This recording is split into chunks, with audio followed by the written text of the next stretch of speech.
നിർമ്മാതാവ് സാന്ദ്ര തോമസിനെ ഭീഷണിപ്പെടുത്തിയതിൽ ഇപ്പോൾ ഫെഫ്ക ഇടപെട്ടിരിക്കുകയാണ്. പ്രൊഡക്ഷൻ കൺട്രോളർ റെനി ജോസഫിനെ പ്രൊഡക്ഷൻ എക്സിക്യൂട്ടീവ് യൂണിയനിൽ നിന്ന് സസ്പെൻഡ് ചെയ്തിരിക്കുന്നു. റിപ്പോർട്ടർ വാർത്തയ്ക്ക് പിന്നാലെയാണ് നടപടി ഉണ്ടായിരിക്കുന്നത്. സജോ ദേവസ്യയും ടി.വി. പ്രസാദും ചേരുന്നു വിശദാംശങ്ങളുമായി. സജോ, ഇയാൾക്കെതിരെ മാത്രമാണോ നടപടി? ഒരു ഗ്രൂപ്പിലാണ് ഇത്തരത്തിൽ ഭീഷണി സന്ദേശം ഉൾപ്പെടെ അയച്ചിരുന്നത്. എന്താണ് ഫെഫ്കയുടെ ഇപ്പോഴത്തെ തീരുമാനം?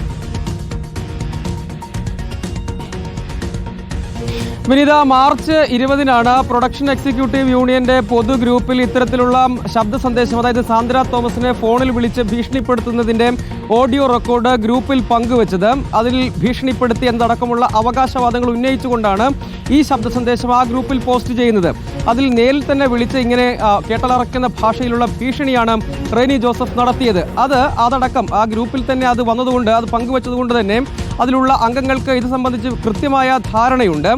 എന്ന് മാത്രമല്ല, ആ ഘട്ടത്തിൽ മറ്റാളുകളെയും വിളിച്ച് സമാനമായ അധിക്ഷേപം ചൊരിഞ്ഞു എന്നാണ് ഫെഫ്ക പ്രൊഡക്ഷൻ എക്സിക്യൂട്ടീവ് യൂണിയന്റെ വാർത്താക്കുറിപ്പിൽ തന്നെ പറയുന്നത്.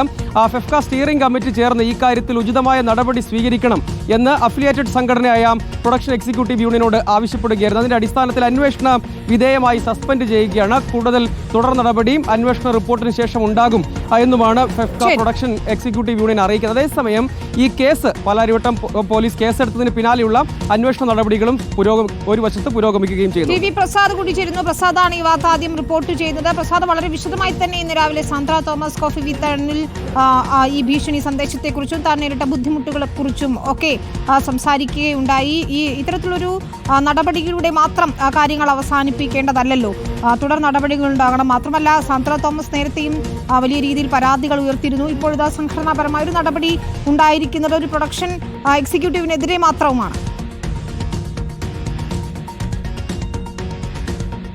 വിനീത, ഇതൊരു ഗൗരവമുള്ള സംഭവം തന്നെയാണ്. സിനിമാ മേഖലയിലെ പ്രൊഡക്ഷൻ കൺട്രോളർമാരിൽ ചിലർ അവരുടെ ഗുണ്ടായിസം പുറത്തെടുക്കുന്ന രീതിയാണ് സിനിമയിലുള്ളത് എന്നതിൻ്റെ സംസാരിക്കുന്ന തെളിവ് കൂടിയാണിത്. സാന്ദ്രയെ ഭീഷണിപ്പെടുത്തുന്നതും സാന്ദ്രയുടെ അച്ഛനെ ഭീഷണിപ്പെടുത്തുന്നതും എത്ര ലാഘവത്തോടെയാണ് പറയുന്നത് എന്നതാണ്. അതായത് ഈ ഗ്രൂപ്പിൽ സ്ഥിരമായി ഇത്തരം കാര്യങ്ങൾ നടക്കാറുണ്ട് എന്നതിൻ്റെ തെളിവ് കൂടിയാണ് അതിനെതിരെ ആരും പ്രതികരിച്ചില്ല എന്നുള്ളത്.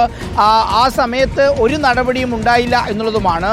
ഈ മാർച്ച് മാസം പുറത്തു വന്ന ഈ ശബ്ദ സംഭാഷണം, അതിൽ 4 മിനിറ്റും 11 സെക്കൻഡും ഉണ്ട് വിനീത. അതിൽ 1 മിനിറ്റിൽ കൂടുതലൊന്നും നമുക്ക് കൊടുക്കാനും പറ്റുന്നില്ല. കാരണം അത്രയേറെ അസഭ്യമാണ് അതിലെല്ലാം ഉള്ളത്. ബാക്കി എല്ലാം സാന്ദ്രയെയും അച്ഛനെയും ഭീഷണിപ്പെടുത്തുന്നതുമാണുള്ളത്. ഇത്ര ഗൗരവമുള്ള ഒരു സംഭവം നടന്നിട്ട് പാലാരിവട്ടം പോലീസിൽ പരാതി കൊടുത്തിട്ട് പോലീസ് ഒരു നടപടിയും എടുത്തില്ല എന്നുള്ളതാണ്. ബെയിലബിൾ ഒഫൻസ്, ജാമ്യം കിട്ടാവുന്ന വകുപ്പ് പ്രകാരം പേരിന് കേസെടുത്തു എന്നല്ലാതെ അതിലുപരിയായി ഒരു നടപടിയിലേക്കും പോയില്ല. ഇന്നിപ്പോൾ രാവിലെ റിപ്പോർട്ടർ ഈ വാർത്ത പുറത്തു കൊണ്ടുവന്നതിന് ശേഷമാണ് ഈ പറയുന്ന റെനി ജോസഫിനെ പുറത്താക്കാൻ സംഘടന തീരുമാനിക്കുന്നത്. ഒപ്പം മറ്റാളുകളെ ചോദ്യം ചെയ്യുന്നതിനുള്ള നടപടികളിലേക്ക് ഉൾപ്പെടെ പോലീസ് കടക്കുന്നത് ഇന്നാണ് എന്നുള്ളതാണ്.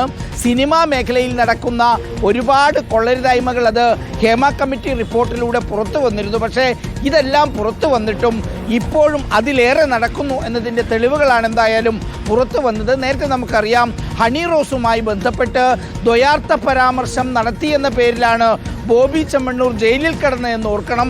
ഇത് വധഭീഷണിയുണ്ട്, അസഭ്യവർഷമുണ്ട്, ഒരു സ്ത്രീയെ ഒരു ഗ്രൂപ്പിൽ അപമാനിക്കുന്ന സംഭവമുണ്ട്.